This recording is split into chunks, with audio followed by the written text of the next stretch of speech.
शुरुआत बड़ी खबर के साथ करेंगे।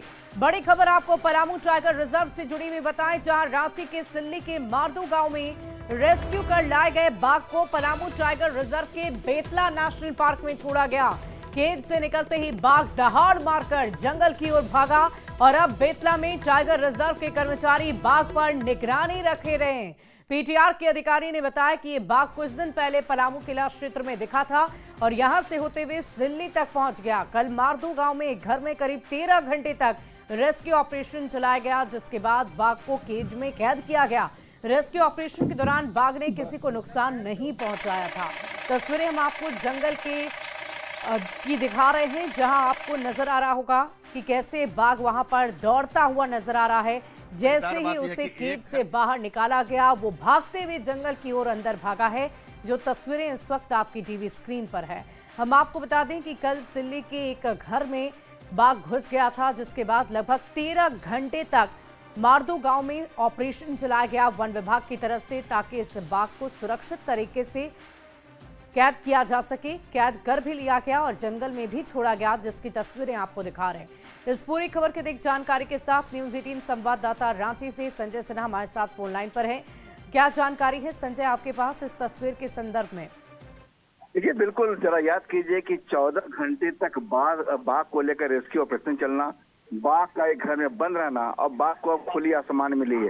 तो जाहिर है कि फिलहाल जो बाघ को पीटीआर यानी पलामू टाइगर रिजर्व के सॉफ्ट रिलीज सेंटर में छोड़ा गया है। मतलब कि अभी वो पीटीआर क्षेत्र में उस एरिया में छोड़ा गया है जहां बाघ पर पूर्ण नियंत्रण रखा जा सके और उसे ऑब्जर्वेशन में फिलहाल रखा गया है। मतलब कि बाघ की हर हरकत, उसका मूवमेंट, उसका स्वभाव को करीबी अध्ययन किया जा सके कि बाघ में जो कहते हैं कि ये जो बाघ अपने मेन एरिया से निकल गया था, उसके स्वभाव में क्या क्या बदलाव आए हैं, तो करीबी नजर रखी जा रही है। जाहिर है कि एक नियत समय के बाद जब वन अधिकारी इस बात से संतुष्ट हो जाएंगे कि बाघ का जो आचरण है वो फिलहाल सही है, तो उसके बाद उसके स्वास्थ्य का भी परीक्षण के पूरा एक प्रक्रिया होती है। उस प्रक्रिया में सॉफ्ट रिलीज सेंटर, जो कि देखने में खुला आसमान है, खुली जंगल है, लेकिन वास्तव में एक बाड़े के बाहर बाघ नहीं जा सकता।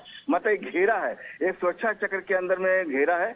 तो बाघ को कुल मिला के फिलहाल वहां रखा गया है और जैसे ही ये पूरी प्रक्रिया पूरी हो जाएगी कि बाघ जो है अब पूरी तरीके से अपने पूर्व आचरण के अनुरूप है, तो फिर इसको मेन पीटीआर का जो क्षेत्र है वहां छोड़ दिया जाएगा। कुल मिलाकर देखिए, आज जो वन विभाग के अधिकारियों से बात हुई, उन्होंने कहा है कि देखिए, बाघ अपने कहते कि शर्मिला जानवर है, कभी भी किसी पर आक्रमण नहीं करता। और झारखंड में अब तक जो पीटीआर का क्षेत्र है वहां कुल जंगल में रहने वाले बाघों की संख्या 3 से 4 के करीब है। यानी एक पूरा कॉरिडोर जो छत्तीसगढ़ से निकलता है और फिर वहां से झारखंड, बिहार का कैमूर होते हुए नेपाल तक जाता है।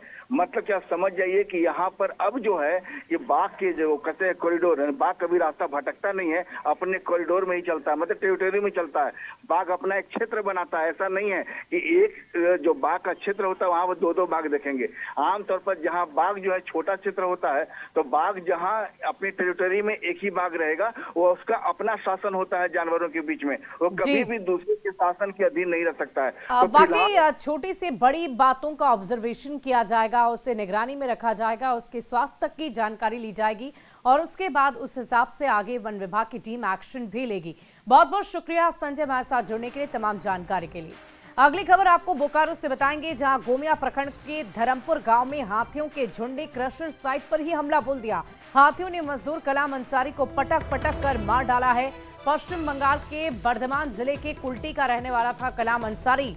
हाथियों ने क्रशर प्लांट पर जिस समय हमला किया, उस समय कमरे में 4 मजदूर सोए हुए थे। 3 मजदूरों ने भागकर अपनी जान बचाई। मृत मजदूर के आश्रितों को 25,000 रुपए की सहायता राशि दी गई है। इलाके के लोगों का कहना है कि हाथी आए दिन घरों में तोड़फोड़ कर रहे हैं, लेकिन वन विभाग इस पर रोक लगाने में फेल है। यहाँ हाथियों ने पिछले 10-15 दिन से इधर आतंक मचाए हुए, कभी फसल का कभी घर का। पिछले दिन पुनू में घर गिरा है।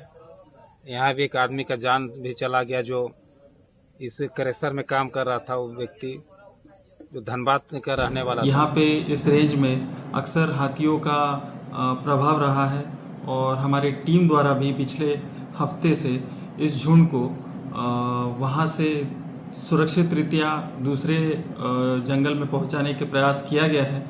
फिर भी ऐसी घटना इस जगह होना दुखद है।